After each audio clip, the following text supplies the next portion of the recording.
Welcome back. We're going to talk about temporal arteritis, also known as giant cell arteritis. This is an inflammatory disease, it's autoimmune, and it affects the medium to large size vessels. We're going to talk about some of the most common vessels that are involved. First, we got to go through a little anatomy. Let's start with the common carotid.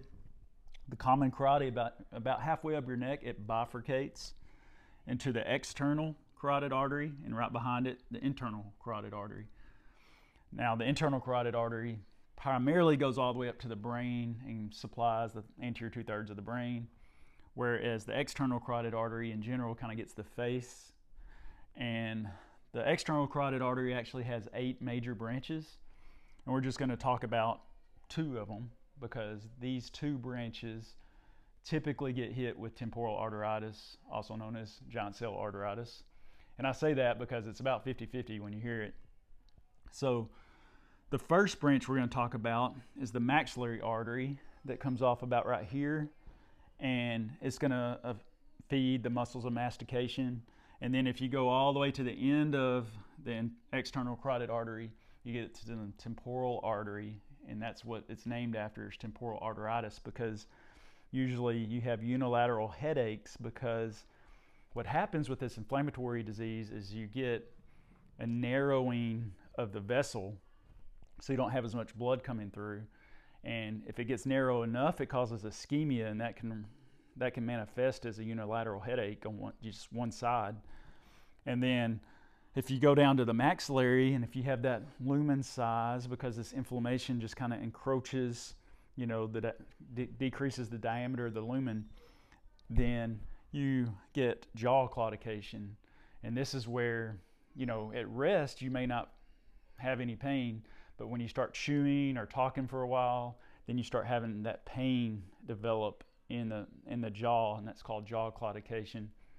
Kind of like angina, with angina you have atherosclerosis that narrows the diameter of the coronary arteries, and then maybe if it's stable angina at rest, you don't feel anything, but then if you exercise or go upstairs or something, you might have chest pain because it's just not enough blood getting to the heart tissue.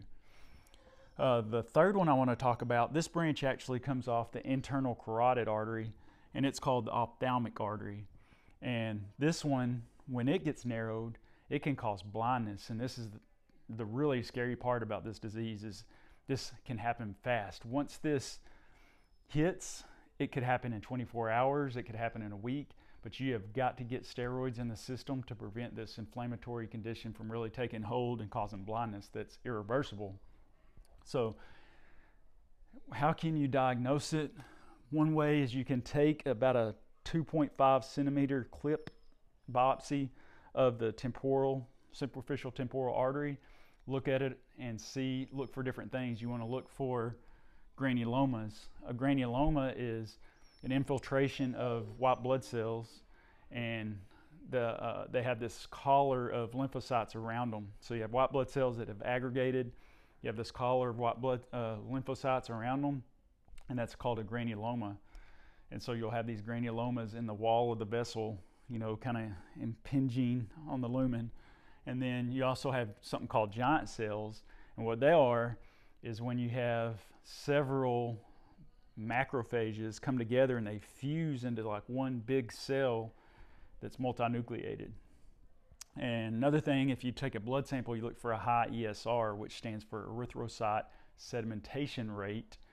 And typically this doesn't give you a lot of information, but when it's really high with these other symptoms, this can be a key part of the criteria for diagnosis.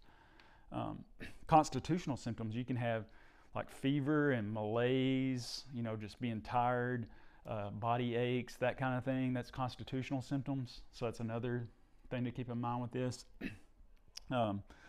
It can get to the lingual artery, and when it gets to the lingual artery, it actually causes tongue necrosis. So that's another thing that you could look for. Is a lingual artery is another branch off this external carotid artery, and if it were happen to be involved, then you could have actual necrosis of the tongue.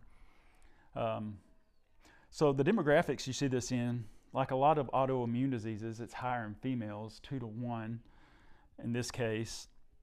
Older females, at least 50, but often the average is around 70. And then it's associated with polymyalgia rheumatica, where you see it's another kind of autoimmune inflammatory disease, and it affects the ball and socket joints like the shoulders. It'll be like bilateral shoulders, bilateral hips, really stiff in the mornings, that kind of thing. If someone has this, you can't really wait on the biopsy results, and maybe, you know, ESR may take 2 hours. You want to get them on high-dose steroid stat, because you want that anti-inflammatory effect to take hold so that you don't have this irreversible blindness or tongue necrosis, and reverse it, because like I said, it can happen really fast. So that's temporal arteritis, and also known as giant cell arteritis. Thank you.